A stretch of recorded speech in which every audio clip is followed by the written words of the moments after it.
and Gerri, the Philadelphia Science Festival, will be presenting today, and I'm really excited about that and thank them in advance for their work. Today we're going to focus on one of those innovative methods that we explored a little bit at the January. It's called embedded assessment. We'll get to that in just a moment. But of course, the way we start every meeting, if I can advance my slides. Let's see here. Emma, do I have control over the slides? I'm not getting them to advance. Oops. Emma, have I lost you? Well, I'm going to go ahead and start doing some shout-outs while we figure out the slide here. And I also want to apologize that our university service is right outside my window, so I'm going to try to really speak up. We're going to do some shout-outs. And there are two shout-outs for this month, for November. The first one is really a shout-out to everyone in the EvalFest community. For the first year of festivals, we have 24 science festivals in EvalFest. We had data collection at 24 festivals. We had data collection at many more events than that. Several festivals wanted to collect data across the board. Thanks, Emma. And a couple things we want to report out, and we want to just praise, yay, we got through 24 festivals this year, but also that we collected over 1,000 surveys together as a group, attendee surveys, so that's way more than we thought we would collect this year.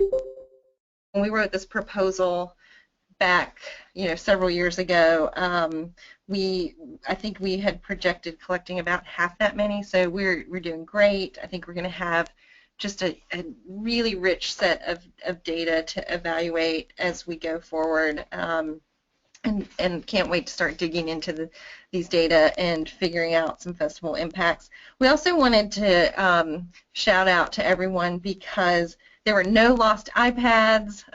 Those iPads traveled tens of thousands of miles.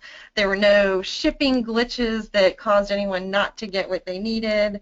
Everybody just did such a great job, respecting that, particularly in April and October when there are a lot of festivals all at the same time, that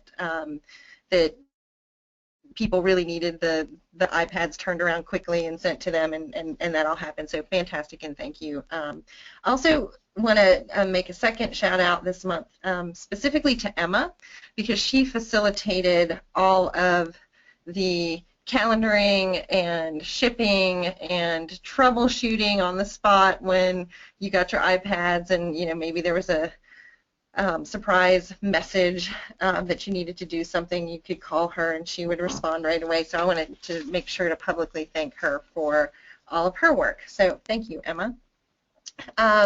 Let's go ahead and get on to the agenda for today. Great, thank you. And today we want to do three things. One is we want to begin discussion of innovative evaluation methods. These are methods that will go beyond the attendee survey, the engagement survey, and as EvalFest progresses over the next 4 years or so, this is where more and more of our discussions are going to head. We're going to move away from the survey. The surveys are important. We want to continue to modify those and improve them. They are important sources of data, but we also want to start looking at other ways to measure impact, and so we're calling those innovative evaluation methods. And what's great about being part of the EvalFest community is that there are already festivals that are implementing some innovative methods, and I think we have a lot to learn from each other starting today on that. And so what we're going to do is explore these methods over the next several years and probably develop some affinity groups around these methods for festivals that are interested in trying to work with those. So just start thinking about that as we move forward. Today we want to specifically focus on embedded assessment. Again, Sara and Gerri are going to lead us through that and share what they've been doing with embedded assessment. And then we also want to do a preview of the surveys that are coming in December. We don't have any scheduled webinar time in December because we do have some research that we want to collect from you, but we'll save that for the end of the time together, and I'll share more of that towards the end of today's webinar. So moving on to getting focused on innovative evaluation methods. You may remember back at the annual meeting last January here in Chapel Hill when we went to dinner. I guess it was the first night of our annual meeting, and we were in that large restaurant space, and we had the gallery walk with innovative methods, and we had posters and pictures and people talking about some things they had tried, and we had the opportunity to vote on innovative evaluation methods that we were interested in learning more about via a bean poll. I think in our case we had little plastic frogs, but anyway, we had a chance to vote on methods that we were interested in learning more about. The results of that bean poll are here for you to see, and of course we're starting with the innovative method that most people or more people said they were interested in, embedded assessment. But we also, discussed mystery shopping and the zip code mapping, social network analysis, impact study, Falk and Needham, and bean polls themselves as a method. So over the next year or two, we'll start more discussions of these other methods. But today is embedded assessment, and so embedded assessment is it's kind of stealth and sneaky. This is a timely photo, I think. In the festival context, what embedded assessment is using the regular activities of a festival as the evaluative material itself. So you're not conducting any other sort of evaluative activities like completing those intercept surveys. The activities themselves are the assessments. Sometimes this is called stealth evaluation because people don't even realize that as they're doing the activity, they are providing the data, the means for analysis. Oftentimes we think about embedded assessment as being used in a formal classroom setting.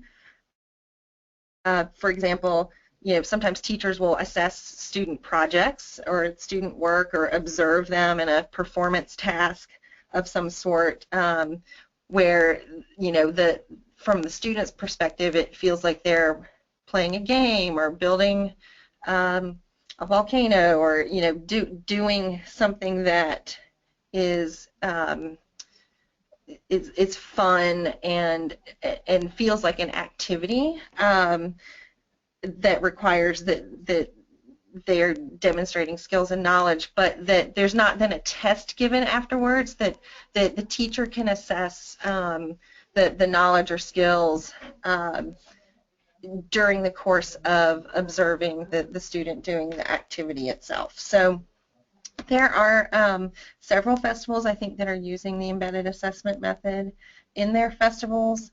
I'm going to quiet up at this point and let them discuss. They're going to share first Sara and then Gerri, and then we'll open it up for questions and answers. So we'll be looking for raised hands afterwards. So just make a note if you have a question, and after they present, we will try to facilitate some discussion. And with that, Sara, would you like to take over? Sure.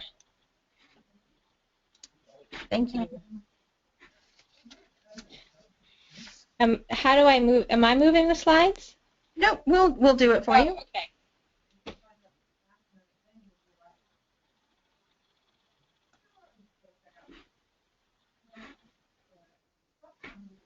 So we did, for our Expo Day this year, we had about 24,000 people in attendance. And what we did for ours was we decided to have a secondary booth that was separate from the EvalFest evaluations and surveys. So we set it up, we had all the EvalFest surveys with the tablets and our volunteer teams that were set specifically to do those surveys. And those surveys were done at random, so they're calculated on every fifth or sixth person that walks by, so there's no one pointed out, no one specifically brought in to answer the survey, and they do that to make sure everything's at random, as you guys know. And those volunteers are scattered all throughout the entire area. So that for us is Petco Park, which is a baseball. So those volunteers are scattered throughout. And what we found was with those surveys that we were having trouble getting a really good number for what we were looking for in terms of the reach of people answering the surveys. So by adding this secondary area, we were able to double our growth in terms of data that we brought in, which was really helpful in the end when we were working on our annual report and working on our infographics, because we had a lot more information that we could utilize. So the secondary booth, we posted in a specified location. So it was one location. So that was one thing that was different from the EvalFest surveys. And then we took the information that was specifically just demographics. So questions that couldn't be answered by opinion, and that's how we were able to use our incentive gift. So if you want to go to the next slide. So we paired up with a sponsor and tried to figure out what would kind of draw people over, and we decided to go with the recycle bag. We didn't actually have a lot of sponsors in the past who had done bags, and we knew a lot of people had asked for them. So our hope was that by giving out information at the different info booths that was scattered throughout the event, letting them know that if they needed bags or wanted to participate, they could actually go over to this booth.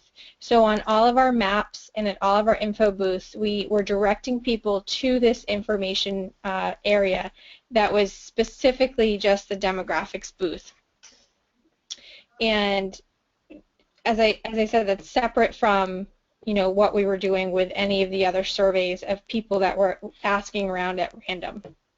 So because we were asking questions that were very direct and demographic based, we decided that it was okay in terms of the ethical perspective of asking those questions with the incentive bag, because they weren't answering that everything was pretty much cut and dry that they had to answer. And it did give us the flexibility to add questions that we wanted to ask as well, but that weren't on the EvalFest survey. So it gave us some additional data that we knew that we weren't going to have the ability to do in the overall survey that we were asking. Can you go to the next slide? So some of the challenges we had with this was our first year doing it, and we really wanted to set up the booth as more than just the demographics booth. We wanted to set it up more as an interactive activity as part of the festival. But in terms of the time frame, pulling it all together, it was kind of difficult. Our original idea was to have college students out there who right now are working in classes doing a lot of this polling and demographic data in general in terms of their studies, and having them talk about information collection overall in the general population and why it's important and why we collect data, and having some real-time graphs up actually in this booth to showcase what was going on. But to pull those pieces together, it didn't come together fast enough. So we're still looking at doing that this year, but certainly that takes a bigger sponsor and a little more planning as well. So I think some of the challenges for us with the way we did it this year was finding the right booth location. We thought that we had picked a great spot in terms of driving traffic into an area that didn't have a lot of traffic before, because they were going to grab the incentive gift, but it kind of backfired on us because we weren't getting as many people in there just for the gift, I guess, wasn't a big enough draw to get them over to that area. So certainly we would probably go back to having it in one of our more flooded areas where a lot more people are going to walk through. For some of the guests, we had to make sure, and the volunteers would ask this, that they didn't already take the other survey. So they may have already been questioned by one of the volunteers who had the EvalFest survey. So we had to make sure that they weren't questioned, so they weren't doing duplicate information that we were receiving by combining some of the data later. And then traffic control around the booth, just because we were using tablets, and we did actually work with a sponsor who gave us all the tablets for the day because we knew we weren't going to have enough tablets from EvalFest, and we needed those primary tablets for the EvalFest surveys. So we were able to work with a sponsor who donated all of the tablets for the interim of the festival, and then they downloaded all the information for us and sent it to us in a spreadsheet, so then we could calculate it and put it into infographics as we needed.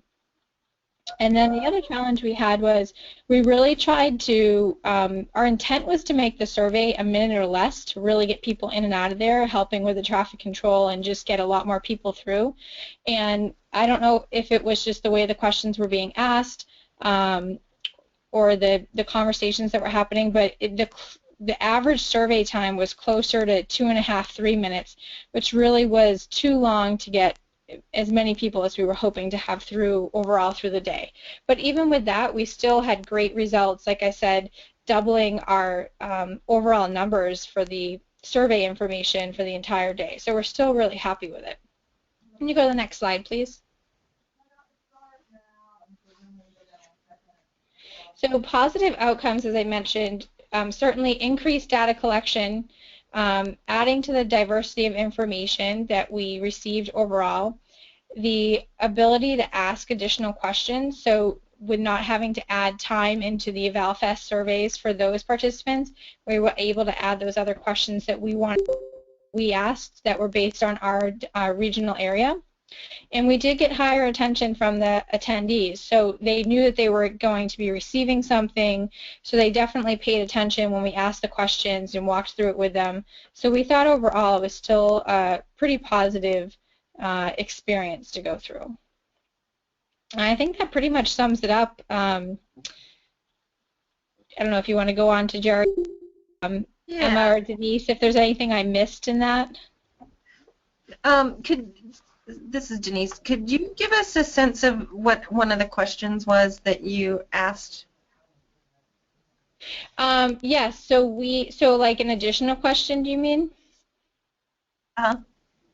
So we asked some specific demographics questions, and then we were able to ask questions about how much money they spent. So if they had gone shopping or ate out at a restaurant that day while they were at the festival, we were able to ask them that and ask them of how much money they had spent for their family in that day.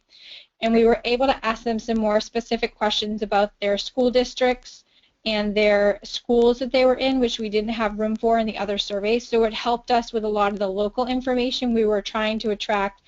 Specifically, we have a few grants that we apply for that ask about local economic impact. So being able to ask that question was really valuable for us. Great. Thank you. Thanks, Sarah. We're going to go ahead and move on to Gerri, and then we'll do questions for both Sarah and Gerri at the same time. So, Gerri, are you ready? Yeah, absolutely. Great, thanks.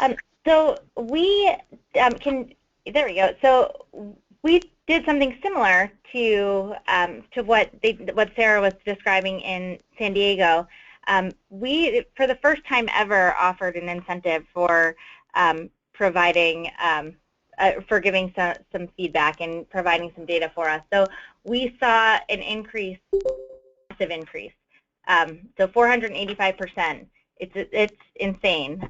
But the other thing that we had going for us, in addition to the big shift of having an incentive, was also that this was the first time that we, in a really strategic, meaningful way, had people providing all of their giving data on iPads. So we did try to do this on tablets in the past, and the tablets were, I think it was a tablet issue, not a QuickTap survey issue, and it was so much easier for people to fill it out. So I think that having that combination of providing an incentive and also having it on an iPad really helps. Can you go to the next slide?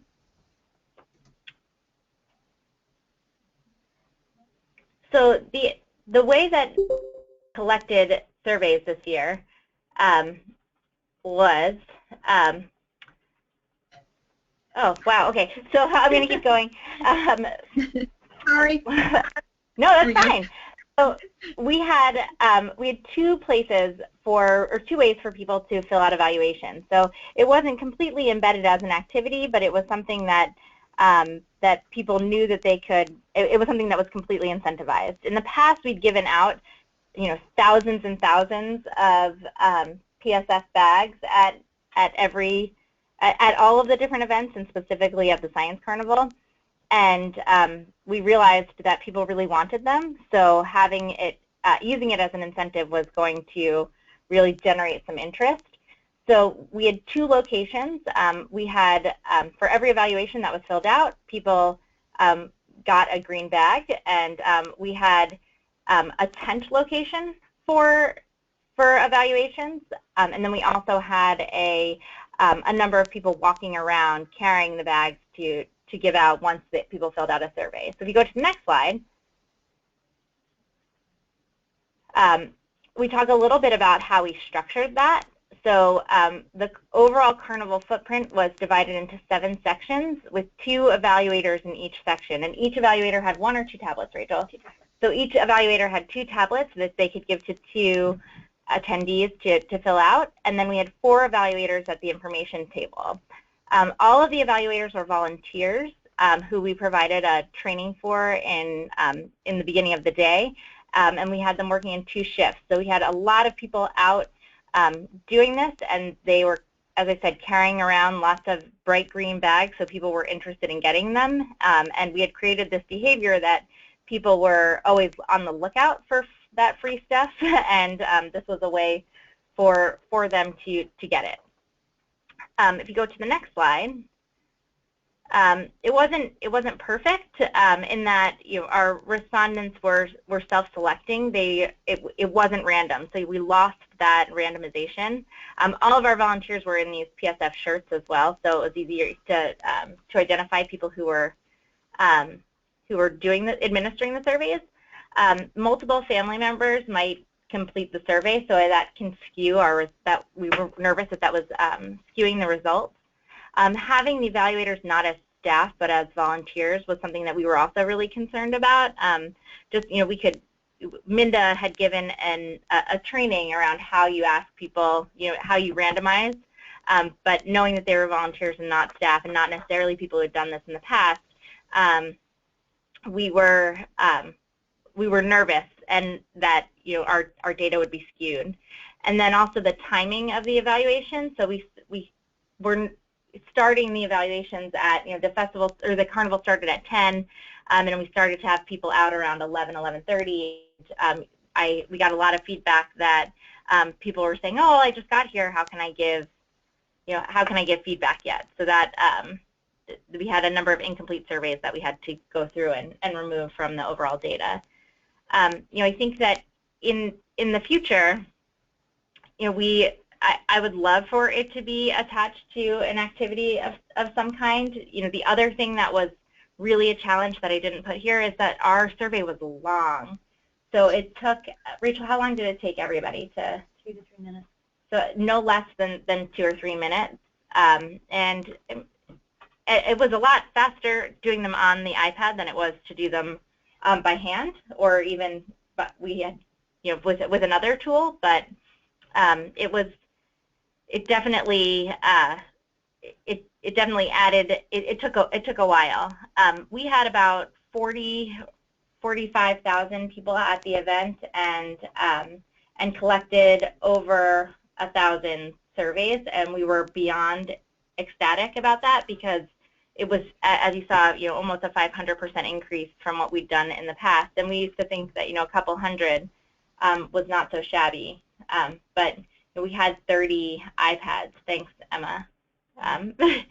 It was really, really, really helpful, and we really we wouldn't have been so successful doing it had we not had the EvalFest support. We definitely learned a lot this year, and we'd love to be able to do something similar at some of our other events. But I think having more devices really makes an enormous difference.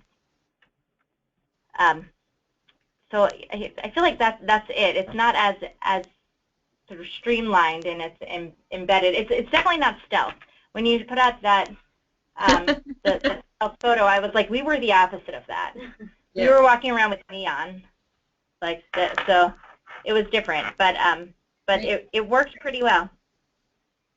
Cool. Thanks. So thanks, Gerri. Thanks, Sara. At this point, let's open up to questions, and we're going to do just like we did last time, and if we see your hand raised, we're going to turn on your microphone just so we can have some conversation going, but we'll also monitor the questions tab as well, so that if your microphone's not working or whatever, we can make sure to get you and get your question answered. And I see one right now. Let me see if I can get to it.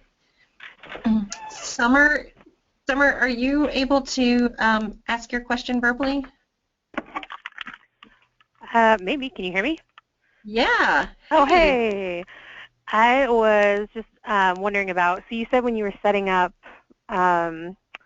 the survey that you were asking information that wasn't on the EvalFest survey, which makes sense, but then you said you excluded people from doing both, and I was wondering why, if you were collecting different data, you excluded people from doing both. So I think that question is for me. This is Sara. Yes. Thanks, Sara. We didn't, it wasn't a sense of excluding people because there was duplicate information. So let me explain that a little bit better. Thank you for asking that. Anything that was demographic related on the EvalFest survey, we also asked at the special booth. But there were questions that were additional that we didn't get to ask on the EvalFest survey that we asked there. And the reason we wanted to make sure that we didn't have duplicates was because we didn't want to duplicate the demographic data by having the same family fill out information at both surveys, because all the demographic information would have been the same, except the one that we asked at the special booth would have had more questions and more in-depth questions. So that's why we tried to keep it separate. I think that we could look at allowing that, but I guess we just weren't sure of the integrity of the survey if we had people kind of double dipping and doing both surveys. So I guess that might be a question for Denise or Karen. If we did allow that, I'm not sure how that affects the integrity of the survey.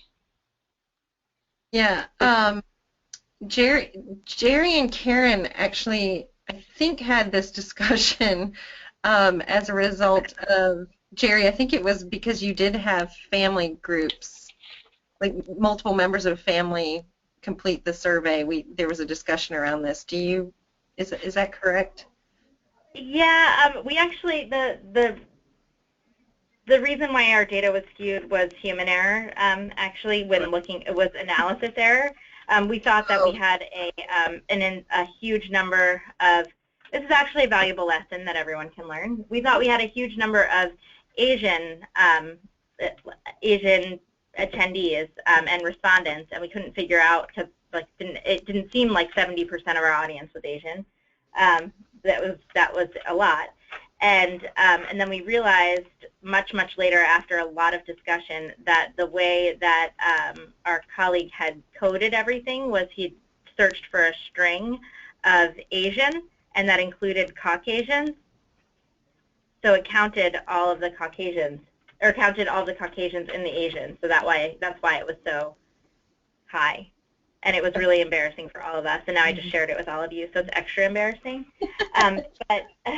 But also, we did take a look and see, we looked through all of that data by time. So Karen recoded everything by time to see if there were if it was really a lot of groups filling out the survey at the same time and families doing it. And we saw a little bit of that, but not nearly as much as we thought we were going to. Got it. Okay. So I think that it's not, it definitely, like, it doesn't make the data as pure, was what Karen and I had decided after we looked at it. Because, like, if you wanted to isolate it more, to make it a little bit more random, there were definitely ones, we could put a formula in to isolate where it was clear we had surveyed a group at the same time. But it wasn't nearly as bad as we thought it was going to be. Got it. Okay. But I mean, I do think that the instinct that of concern about the integrity of the data is a good one, particularly if, as I think it was in Sarah's case, there might have been some overlap in the questions, because you wouldn't want to get multiple responses from the same person in your data set. So, so I guess to some degree it depends on the questions that you're asking, and if they're different than the questions that you're collecting, than the data you're collecting on, in different means, like through the EvalFest survey. And I'd love to hear from other professional evaluators about that.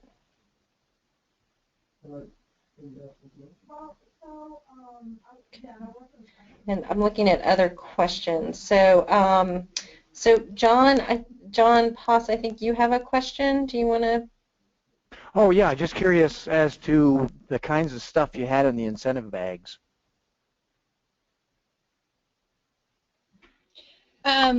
So I don't know what Gerri had. We didn't actually have anything in the bags. It was just the bag. So I don't know if that maybe wasn't enough or wasn't the right type of item. I don't know, Gerri, did you have stuff in your bags? No way. People just wanted the bag. And one thing we're actually going to see this year, we did not have, it was just the PSF logo on it. And we've realized that as a mark is sort of pure in the way people respond to it, and that people don't respond as well when there's sponsor stuff on it. So we are actually, this year we're going to try it with I've gotten some pushback from our sponsors. So we're going to try it with the sponsor logo on it, and we're going to see if people respond differently to it. But that might, I don't know if that's part of it, but people love bags. It is the best giveaway.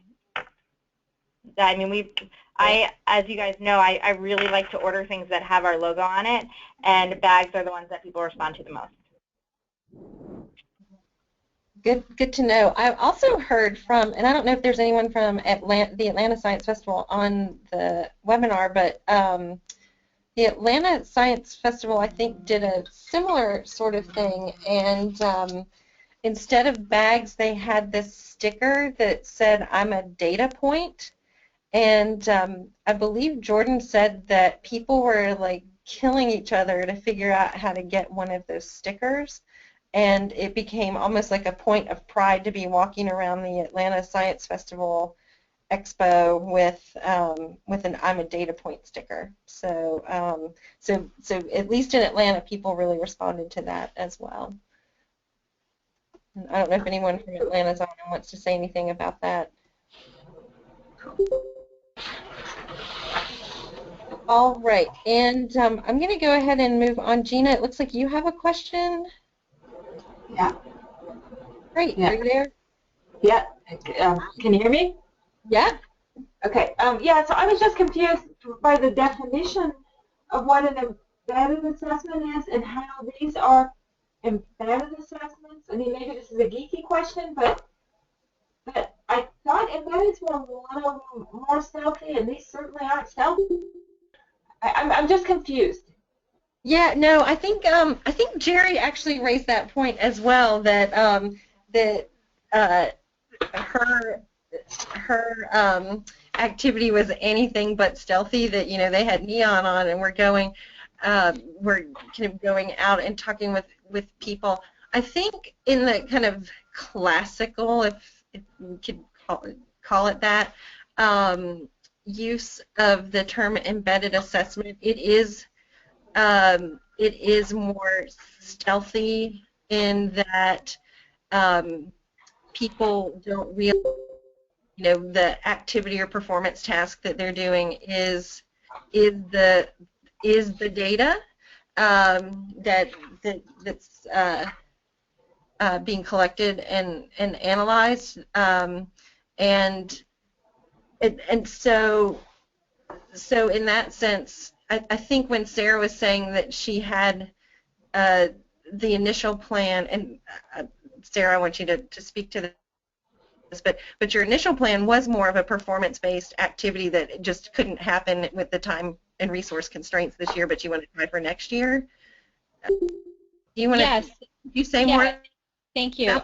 So when we originally planned doing this, it was definitely much more embedded, and we're still going to try for something like this coming year, but I'm still not sure with the logistics of it, if I may even need another year of kind of planning this out more. But what we were thinking originally to have it more embedded was to actually have it as an activity, and what we were going to do is kind of similar to the I'm a data point stickers. We were going to call the booth I'm a data point and have a lot of different pictures and images up that were kind of showcasing different data through different infographics and information from different research projects that pertain to San Diego, and kind of show why it's important. And when people come over, we originally intended not really to ask demographics questions, but to ask them different questions about that still pertain to the answers that we needed for additional information, but that were more kind of about what they do and their role as a San Diegan, and some of it obviously related to the festival. And we were going to have them work with students to answer these questions in a format that was part of the activity they were doing at that booth. So it didn't seem like they were answering a survey, but they were doing this activity, and then as they were doing the activity, having information actually show up on a board, or having the volunteers add information to like a whiteboard or something behind them, kind of showing them how their own data point makes an impact on this overall collection. And that was our original plan, and we just haven't logistically yet figured out how to pull that together, but that definitely would be a lot more embedded than the way we ended up having to do it this past year. Does that make sense? Does that answer your question? Yeah, that's super, and you should make that for one of the new SFA toolkits when you get it together. It's a good plug for the toolkit. I like that. I like your style, Gina. Yeah, that reminds me of those commercials that are, I think it's like financial services or insurance or something, commercials about, we asked people on the street to tell us, things that had happened in their past, and, the good ones were coded one color and the bad things from the past were coded a different color, and then to project out the future, and most of the things were good, even though we know bad things will happen as well based on what's happened historically.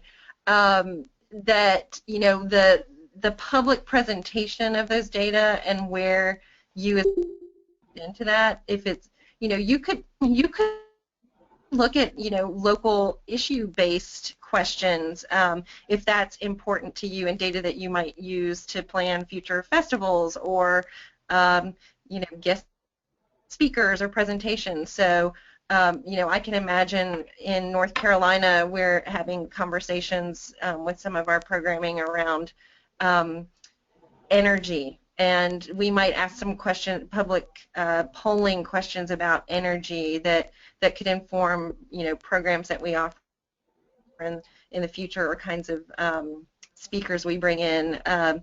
That's just another idea off the top of my head, but you could do those public display presentations are really powerful and effective, and I think people like to see where they fit in to those types of questions. Open up to anyone else who would like to share an idea for embedded assessment or use of embedded assessment. Olivia, I'd also love for you from Atlanta to share about the stickers, since I'm not sure I shared correctly. Sure. Of course, the second that you brought it up, my computer glitched out and I couldn't raise my hand or unmute my thing. But yeah, we did stickers. We didn't have, I don't think we considered it embedded assessment when we were doing it, but we found that if we gave people stickers that said, I'm a data point, they were enthused by it and they liked it, but they also were wearing them around so that we knew not to ask duplicate people to fill out the surveys. So it was helpful for us as evaluators because we didn't approach people when they had the sticker, worn visibly. Yeah. We also had them at our booth because we always had someone at our booth, and I don't know if we had an iPad at our booth. I think we just had paper surveys for extras if people came by and were talking to us and wanted to fill out a survey, but we didn't get very much data from our booth. And we did have the stickers there, but I don't know if people were specifically seeking us out at our booth for them. But people did come up to us and, ask about the stickers and want them. But I don't think we saw it as quite as far as the bag incentive idea that a couple people have talked about, which I think is pretty cool. But we saw it equally as helpful for us as it was for them and exciting for them. That's great. Thank you. No problem. All right. I'm not seeing any more questions or hands raised. I think there have been some great questions here. I'm going to go ahead and ask a poll question. And Emma, I'm not sure if I bring this up or if you bring it up, but I think I just want to do the first poll question. All right, so get ready. Our first question is, hearing what you've heard today about embedded assessment, let us know what your interest level is in learning more about embedded assessment in the future. I'll give you just a couple minutes or a couple seconds to respond.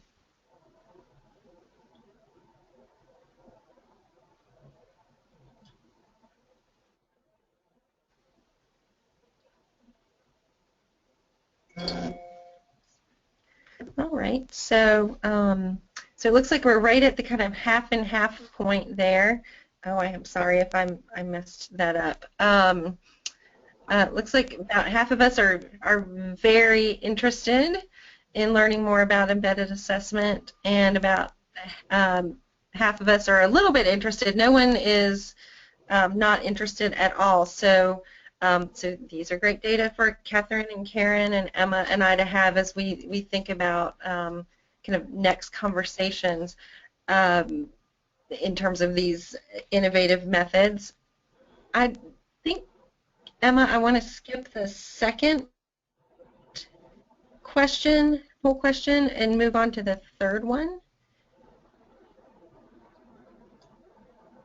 which is in terms of those other innovative evaluation methods, which one would you like to hear about next?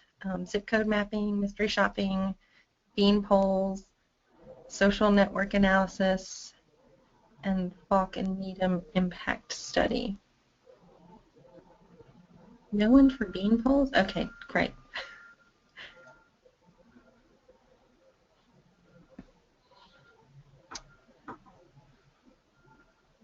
Okay, just a couple more seconds. All right, and let's share the results there. Okay, it looks like social network analysis is something people are really interested in, and then zip code, mystery shopping, beanpole, and Falk and Needham. We might just need to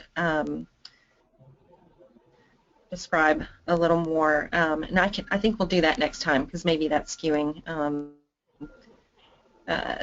what people think about it. But we'll share more about that one in the near future.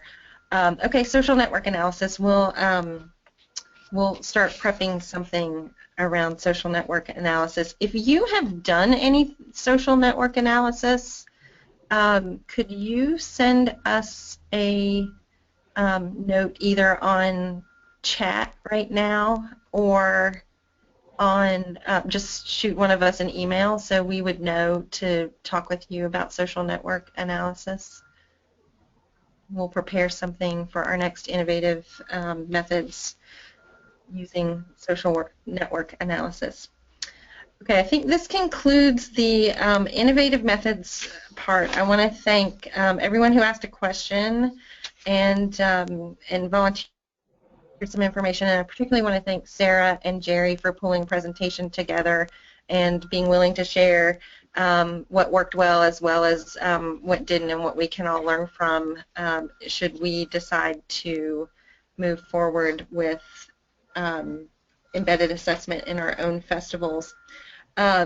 While we have the poll that says that about half of us are very interested and some of us are a little interested in embedded assessments, if you are really excited about embedded assessment and want to get going on something, we don't have your name attached to these polls, so again, just shoot us a chat or an email so we would know to get in touch with you sooner rather than later if embedded assessment is something that you're super excited about.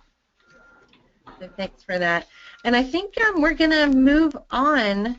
We've got a few announcements about some upcoming EvalFest activities. The first thing I'd like to is that we are not having a webinar in December, and that is because, and I think we mentioned this last time, we've got some research, or I'm sorry, some surveys that, and yeah, surveys that we'd like you to complete instead of the time that you would spend on a webinar in December, and we think that it'll take about an hour, which is, you know, the commitment for a webinar. So we just wanted to switch out your time and how you spent your time in December. We actually have 3 different surveys that you will receive. We're going to do our best to get these out on November 30th, which is the Monday after Thanksgiving, with the goal that we get back from you by the end of 2015, by the end of December. There are 3 different surveys. 2 are going to look really familiar. One is about evaluation capacity. One is about evaluation use. Those you have seen before. You actually completed the baseline survey at the annual meeting. So we're going to ask you to do those again. These are annual assessments for us, and we use to plan the activities for the year coming. And then a 3rd survey that you're going to receive is called the Value Creation Matrix, which will require you to type out a few different thoughts or stories, as they're called in the survey, about some of the resources and experiences and ideas that have arisen for you as a result of EvalFest. So you'll get more instruction about that. It is the new one. And it's also going to be coming from Pat Jessup, our evaluator. So, so just be on the lookout for that on November 30th or thereabouts. And if you have any questions about it, once you receive it and look through it, let us know. Also wanted to just give a couple of other quick updates. We are starting to do some beta testing on the data dashboard in December, so we may be contacting you to start looking at your festival dashboard. We showed you some mock-ups of what that dashboard will look like, and it has it has improved by leaps and bounds since the last time we showed you a few slides about it. So we're getting really excited about it and can't wait to share it with you. You know, as with anything that's new, we're going to spend the first few weeks trying to break it and see if we can really get that dashboard hardy and working well, because we would really love for next year for every festival to be able to collect your data and immediately be able to go to your dashboard and look at it and analyze it in all the different ways that will be available to you. So we're excited about that, and it's in a good place to start doing some testing in December. Additionally, the attendee survey questions. So all of our festivals, we've had 24 festivals this year, all have gone really well. I think you recall how much work went into preparing those attendee surveys, not just with us having to negotiate the core questions that all of us would ask, but having all of your questions for your survey ready at the beginning of the year. And we're about to start that process again. We've been, you know, Amy Grack-Nelson has been doing a lot of validation work on the attendee surveys. As a result of that, some of the wording on the core questions is likely to change, and we'll be sharing that information with you in the next month or so. We also know you're likely to want to revise the questions that you put on the attendee survey that were festival specific. So it is not too soon for you to start thinking about the revisions that you want to make to your questions. And then we know that it wasn't the smoothest of processes this year if you had a survey that was for both adult attendees and kid attendees, and just the transition between that. So we're working on smoothing that out. So if that kind of survey is a survey that you used for your festival, we'll be working with you as we start troubleshooting that and sharing additional information with you. Perhaps you only asked adults, that you only surveyed adults last year, but you're thinking that you might want to survey kids next year. We'll put out a call so you can let us know that you want to change up what you're doing. The primary way we're going to be negotiating this process this year is by one-on-one phone calls, and Karen and Emma are going to be in touch with particularly the festivals that are happening first: Charleston, Idaho, Arizona, Jacksonville. We're going to get in touch with you in the order in which your festival is happening and schedule one-on-one phone calls with you to go through the changes that we need to make to your survey. So there are 24 phone calls that need to be made, 24 surveys that need to be reprogrammed. We're going to start that process. We're going to start the scheduling process in the next couple of weeks. We'll start the phone calls first week in January. So again, not too soon to get your attendee survey questions, your proposed changes ready to go. Just be ready for those phone calls when they happen. And then just looking ahead to early 2016, January we will have a webinar, and the topic is going to be event host surveys. February we're going to share results of the multi-site evaluation that Catherine and Karen and I have been doing, and just sort of give an update on kind of the pulse of this community of practice based on the data that you share with us through the surveys. And then in March, we're going to ask the festivals that are summer and fall festivals to report out on how their festivals went. Last time we did those share outs, we got some feedback that they happened a little too soon.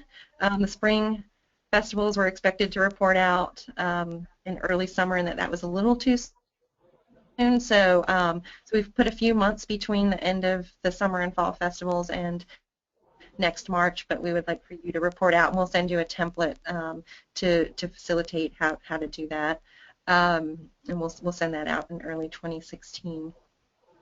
Also in January, we should have some specifics about scheduling for the annual meeting.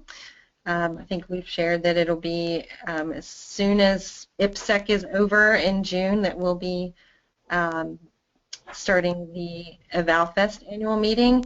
So if you want to just go ahead and pencil in your calendar that the EvalFest annual meeting will start in the evening on Tuesday, June 14th, and conclude on the afternoon of Thursday, June 16th. We're going to do our best to conclude in such a way that most people can get home by late Thursday, even if they have to take a flight out of Boston. But we'll share more specifics about that in January. But just in case you wanted to go ahead and pencil those dates in, you can do that. And that's, again, the evening of Tuesday, June 14th through the afternoon of Thursday, June 16th. I'm going to take one last look to see if there are any questions from anyone. And if there are not,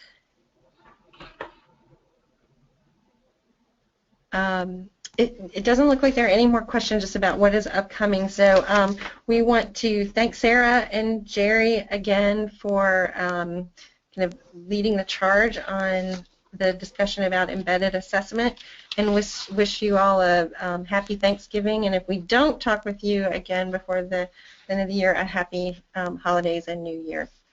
And thank you. Okay, bye-bye. Bye.